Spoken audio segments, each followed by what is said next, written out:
venturing down the rabbit hole. If you're a naturally curious person, you've probably taken a trip or two down the rabbit hole. That irresistible pull towards the unknown and the awe that you feel when something finally just clicks is just way too good to pass up sometimes. It can either take you into new depths of consciousness or it can send you into a spiraling pit of madness.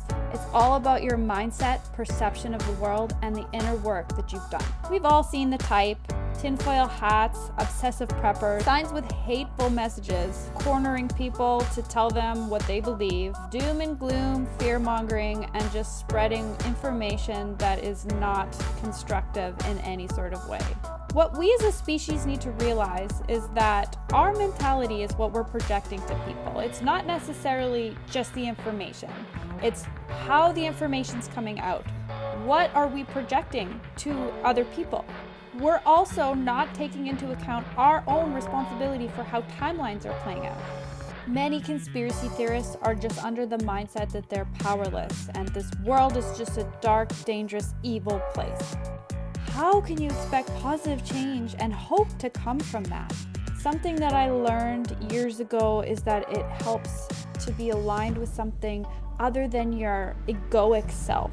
A common question that people ask is, how could God ever allow something like this to happen? And that's a very valid and good question, but it's one that can only be understood at a certain level of consciousness where you understand and accept duality, something we've chosen to participate in. And it's a very controversial topic that I don't really choose to get into with people, but I believe it to be the great paradox of life. The rabbit hole goes so deep, and the more that we understand our own psyche and our subconscious mind and our programming, the more we're going to be able to understand and grasp what's going on out there, because it's all relative and we can't know what goes on out there if we don't even know what goes on within ourselves. Consciousness has levels and you need to unlock them, kind of like in a video game where you have to unlock certain levels to go to certain other levels. It's all done in the subconscious mind. It's where the darkness becomes the light. A great example of what I'm talking about can be explained by Plato's allegory of the cave. In Plato's brilliant metaphor, prisoners spend their entire lives chained in a cave with no ability to move or look around. Behind them is a fire, and between the humans and the fire is a low wall where men are raising objects that project shadows onto the back of the cave. Because this is the only images that the humans ever really see, they believe the figures to be reality. If one of the men is set free to look around the cave, his eyes would feel extreme pain as he gazes at the light from the fire. He is told that what he's seen before was all just an illusion. Struggling to comprehend this, as he ventures out of the cave, he strains to see in the sunlight. He would only be able to focus on the dim shadows of the objects around him at first.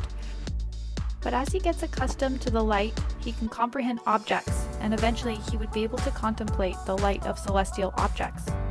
He learns that it is because of the sun that he can see anything at all. Looking back, he would pity the prisoners still living in the cave in their delusion, but if he went back to explain what he saw, he would be considered crazy and mocked to the men living in the cave. If he tried to release them, he would probably be killed. Plato says it best: those who are able to see beyond the lies and shadows of their culture will never be understood or believed by the masses. Most people are not going to understand you. Something really important to consider when going down these rabbit holes is that your consciousness will expand and your perception of reality will change drastically, and you cannot go back. Your soul will take you as deep as you're willing to go, so be mindful of that. It can also be a very lonely road that very few people want to explore. Our soul or higher self piques our interest in certain things in order to get our attention. Some call it synchronicity, some just say it's coincidence. The important thing to keep in mind though is being grounded and centered and balanced in order to allow your higher self to channel through you. When you feel your body, mind, soul connection is off, you're not balanced emotionally, physically, it's important to stop what you're doing and take care of yourself first. If you don't do this, then you're going to just align with these lower frequencies and your perception is going to be skewed. That's not what your soul wants to teach you. Your soul wants to teach you when you're in a place of balance and coherence with all of your energy centers.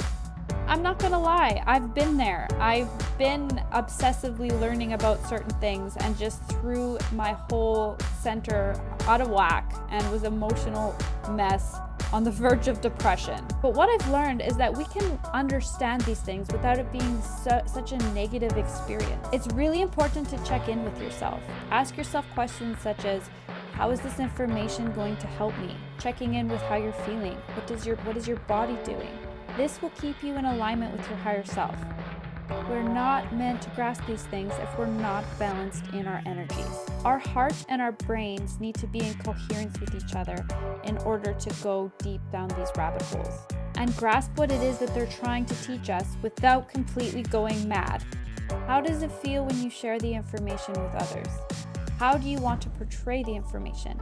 These are all extremely important to think about before you go out and start spreading this information. Because if you're trying to get people to be fearful and scared of a world that they feel powerless in, then all you're doing is perpetuating the problem.